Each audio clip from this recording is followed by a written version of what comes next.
Presiden pasar gelap terdiam sesaat. Dia tidak mengerti mengapa Feng Tianxing tiba-tiba mengucapkan kata-kata ini. Tetapi dia sangat jelas bahwa ini adalah kebaikan Feng Tianxing kepadanya. Menjelaskan kepadanya beberapa alasan untuk melakukannya. Tetapi itu hanya sebagian saja.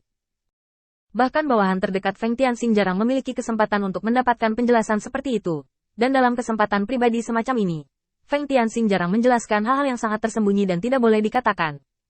Sekarang, meskipun dia hanya mendapatkan sebagian alasannya, itu sudah banyak bukti bahwa dia lebih baik dari yang lain.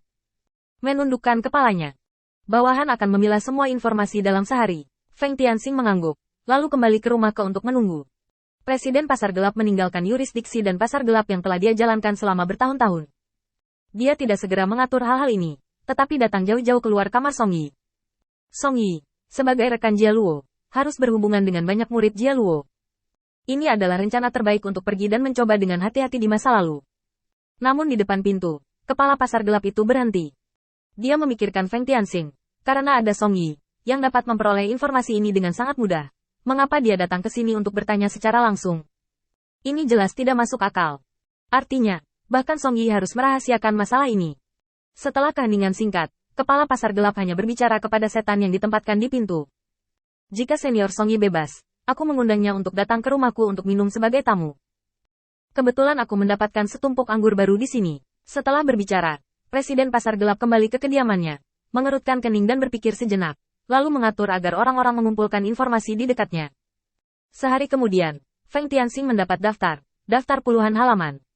Ini hampir merupakan daftar semua murid Jia Luo di daerah di bawah yurisdiksi 20 atau lebih kota utama di sekitarnya. Tetapi tidak ada cara untuk memverifikasi berapa banyak murid yang telah jatuh. Feng Tianxing melihat daftar itu dan terdiam sesaat sebelum berbicara dengan Presiden pasar gelap. Apakah ada peristiwa besar di yurisdiksi baru-baru ini? Kepala pasar gelap dengan cepat menggelengkan kepalanya. Akademi berkembang, dan sumber dayanya masih relatif melimpah. Iblis di yurisdiksi lain telah menggunakan banyak sumber daya untuk membuat kesepakatan, membeli lingkaran sihir kita dan alat lain dengan efektivitas tempur. Selain itu, seharusnya tidak ada hal lain yang terjadi. Semuanya cukup damai. Feng Tianxing mengangguk dan langsung bangun untuk pergi ke akademi. Feng Tianxing sangat jelas tentang gaya Presiden pasar gelap. Dia selalu menjadi mitra yang sangat andal, tetapi daftar hari ini agak aneh. Setidaknya harus ditandai mana yang tumbang dan mana yang masih bertahan. Presiden pasar gelap masih muda, bagaimana dia bisa melakukan kesalahan seperti itu? Satu-satunya penjelasan adalah bahwa telah terjadi perubahan wilayah di bawah yurisdiksinya. Tapi setelah dipikir-pikir, masalah ini juga sangat normal. Saya sudah terlalu lama memegang komando di luar. Apakah itu melawan kehampaan atau menghubungi keluarga ke? Saya telah sedikit lalai di area belakang ini. Selain itu, sekarang dia harus mendapatkan rencana Kaisar Iblis dari Putri Kaisar Iblis. Dan mendapatkan wawasan tentang tindakan Jia Luo, yang semuanya membutuhkan perhatiannya. Bahkan jika ada metode ajaib untuk mengubah Qi menjadi Sanxing, Feng Tianxing lalai. Anda harus melihat semua yang ada di area di bawah yurisdiksi Anda. Sepanjang perjalanan ke akademi, Feng Tianxing melihat setan di akademi. Mereka berkonsentrasi pada kultivasi mereka tanpa ada perubahan. Tetapi ketika Feng Tianxing mendekat, mereka berinisiatif untuk berdiri dan memberi hormat. Adegan ini membuat Feng Tianxing sedikit bingung. Berjalan jauh ke gunung belakang, lalu menyamar sebagai iblis biasa, lalu kembali ke akademi, mengikuti sekelompok iblis yang mempelajari latihan dan memulai perjalanan latihan hari ini. Setan mengajar dan menjelaskan kebenaran, semuanya normal. Bahkan pengajaran latihan adalah versi yang diselesaikan oleh Feng Tianxing di awal, semuanya baik-baik saja. Apakah tebakanku salah? Feng Tianxing meraba-raba dagunya dengan ragu, dan sepertinya ada sedikit perasaan tidak enak di hatinya. Tetapi Feng Tianxing tidak tahu di mana ada masalah. Dan dia tidak dapat menemukan masalah apapun di sini dalam waktu singkat. Dia diam-diam memerintahkan dan, yang tinggal di sini, untuk mengatur tenaga kerja untuk menanyakan informasi itu lagi. Terlepas dari kekuatan dan, setidaknya tidak akan ada masalah dengan asalnya.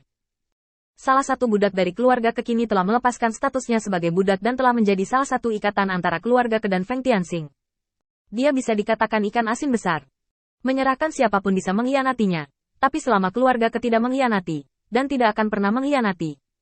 Mengikuti transmisi suara Feng Tianxing, dan dengan cepat merespons. Dan kalimat pertamanya adalah bahwa aliran sumber daya Presiden pasar gelap baru-baru ini tidak normal, terutama pergantian personel yang sering terjadi. Momen ini membangkitkan kewaspadaan Feng Tianxing. Berita khusus, dan terus mengirimkan transmisi suara. Sejak awal bulan, setidaknya 30 orang telah digantikan oleh Presiden pasar gelap, dan mereka pada dasarnya adalah anggota inti. Selain itu, Bawahan merasa aliran sumber daya Presiden Pasar Gelap baru-baru ini adalah agak aneh, dan mereka menjelajahi daerah lain di bawah yurisdiksi kota utama. Dan di bawah premis ekspansi, kecepatan ekspansi sumber daya telah banyak melambat. Ini hanya spekulasi yang ditarik oleh bawahan dari perubahan sumber daya dan tenaga kerja. Saya tidak tahu apakah itu benar atau tidak. Feng Tianxing meminta dan untuk terus mengamati secara diam-diam, dan kemudian berpikir lagi. Siapa yang bisa begitu peduli dengan yurisdiksi mereka? Yang paling mungkin adalah kekosongan, dan pemimpin pasar gelap perlu memperluas jalan perdagangan. Void adalah cara termudah untuk menginvasi wilayah di bawah yurisdiksinya melalui jalan ini. Hanya saja Feng Tianxing telah meninggalkan lingkaran sihir yang tak terhitung jumlahnya di dekat rumah laksamananya. Selama ada bekas kebocoran, itu akan terungkap. Ini adalah kepercayaan Feng Tianxing untuk membiarkan Presiden Pasar Gelap keluar mencari perdagangan dan sumber daya. Lokasi dan jumlah lingkaran sihir, serta cara mengaturnya, semuanya ada di tangan dan kepala pasar gelap bahkan tidak mengetahuinya. Sederhananya, kemungkinan batal terlalu rendah. Tapi siapa lagi kalau bukan Void, siapa yang ingin menyerangnya? Feng Tianxing menggelengkan kepalanya, dan menyiapkan rencana 2 bulan untuk langkah demi langkah untuk melepaskan kekuasaan dari tangan Presiden Pasar Gelap. Tidak peduli apa, Presiden Pasar Gelap tidak lagi setia seperti sebelumnya. Jadi itu adalah bahaya tersembunyi bahwa dia memiliki sumber daya seperti itu di tangannya. Dan bagaimanapun juga dia harus ditekan sedikit. Setelah pengaturan, Feng Tianxing langsung bangkit dan meninggalkan yurisdiksi. Karena itu adalah kecelakaan yang disebabkan oleh kepala pasar gelap di luar, pasti akan meninggalkan jejak. Setelah mendapatkan rute perjalanan Presiden Pasar Gelap untuk bulan ini dari tangan Feng Tianxing mulai mencari sepanjang jalan. Tidak ada yang salah di wilayah di bawah yurisdiksinya, dan prioritas masalah ini bahkan adalah masalah Putri Kaisar Iblis. Semua kekuatan hanya berasal dari kekuatan. Dan alasan terbesar untuk kekuatannya yang terus meningkat adalah karena dia memiliki yurisdiksi yang stabil dan perguruan tinggi yang dapat melatih setan, yang merupakan dasar dari Feng Tianxing.